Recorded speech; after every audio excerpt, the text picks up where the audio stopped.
Sebuah rumah sederhana di Clay, Louisiana, berdiri bangunan kecil yang tampak biasa saja. Dari luar, rumah itu tidak berbeda dari hunian tetangga lain. Halaman rumput, jendela yang sudah agak tua, dan cat rumah yang mulai memudar dimakan waktu.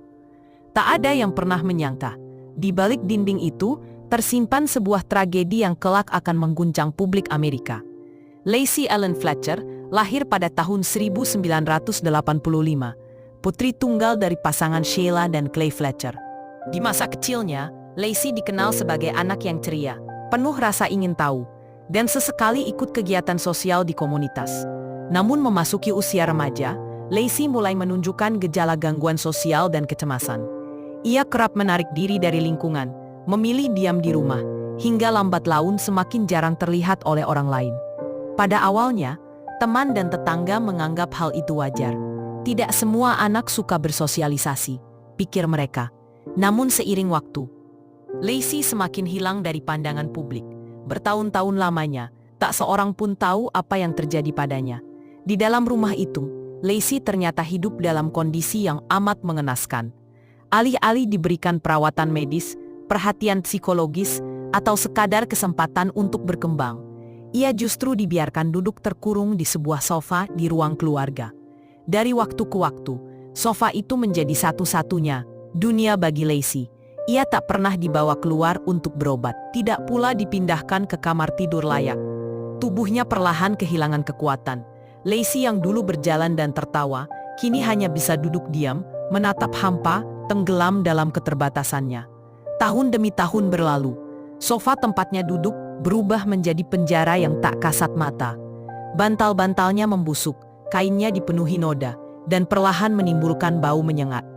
Lacey, yang seluruh kebutuhannya sepenuhnya bergantung pada orang tuanya, dibiarkan membusuk di sana. Tanggal 3 Januari 2022, dunia akhirnya mengetahui apa yang terjadi. Pada pagi itu, Sheila Fletcher menelepon pihak berwenang. Nada suaranya terdengar biasa, tidak panik, seolah hanya melaporkan kematian yang alami. Petugas medis datang ke rumah mereka di paroki East Feliciana. Namun begitu masuk, tim darurat menemukan pemandangan yang membuat mereka terdiam. Lacey ditemukan meninggal di atas sofa. Tubuhnya melekat dan hampir menyatu dengan kain sofa itu. Kondisinya sangat mengenaskan. Tubuh penuh luka tekanan, bed sores, kulit rusak akibat kotoran yang menempel, dan tanda-tanda dehidrasi serta kelaparan yang parah. Sofa itu sendiri sudah berubah menjadi semacam kerangka busuk, dilapisi cairan tubuh, kotoran manusia, dan investasi serangga. Bau yang menyengat memenuhi ruangan, begitu kuat hingga menyulitkan petugas untuk menahan napas. Lacey meninggal pada usia 36 tahun. Autopsi kemudian mengungkap penyebab kematian. Ulcer, luka dekubitus yang tidak dirawat, infeksi, malnutrisi, dan dehidrasi. Singkatnya, ia meninggal karena pengabaian total. Publik sulit memahami bagaimana orang tua bisa membiarkan anak mereka sendiri menderita demikian. Sheila dan Clay Fletcher adalah pasangan terhormat di lingkungannya. Mereka dikenal sebagai sosok ramah, aktif di gereja, bahkan dianggap keluarga baik-baik. Namun kebenaran di balik dinding rumah mereka adalah sebaliknya. Selama bertahun-tahun, mereka tidak pernah membawa Lacey ke dokter. Mereka tidak memberi bantuan medis, tidak mencari bantuan profesional, bahkan tidak sekadar memastikan putri mereka memiliki kehidupan manusiawi. Jaksa menggambarkan kasus ini sebagai pengabaian kriminal paling ekstrim yang pernah mereka tangani. Setelah penyelidikan intensif, pada Mei 2022, Sheila dan Clay Fletcher ditangkap dan didakwa atas pembunuhan tingkat 2, second degree murder.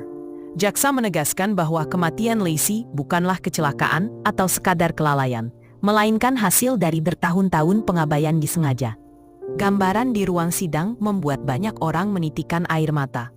Foto-foto kondisi sofa dan tubuh Lacey ditunjukkan sebagai bukti. Hakim, juri, hingga media yang meliput sama-sama mengakui bahwa kasus ini sangat sulit dipercaya. Bagaimana seorang anak bisa dibiarkan membusuk di rumah orang tuanya sendiri tanpa ada satupun intervensi? Kasus Lacey Fletcher segera menjadi headline internasional. Kenalan gereja yang jarang bertanya, semuanya merasa mereka melewatkan tanda-tanda penting. Kasus ini juga memicu diskusi luas tentang pengabaian anak dewasa dengan kebutuhan khusus, serta tanggung jawab moral orang tua yang seharusnya menjadi pelindung, bukan penghancur. Lacey Fletcher kini menjadi simbol tragis tentang apa yang terjadi ketika pengabaian mencapai titik paling ekstrim.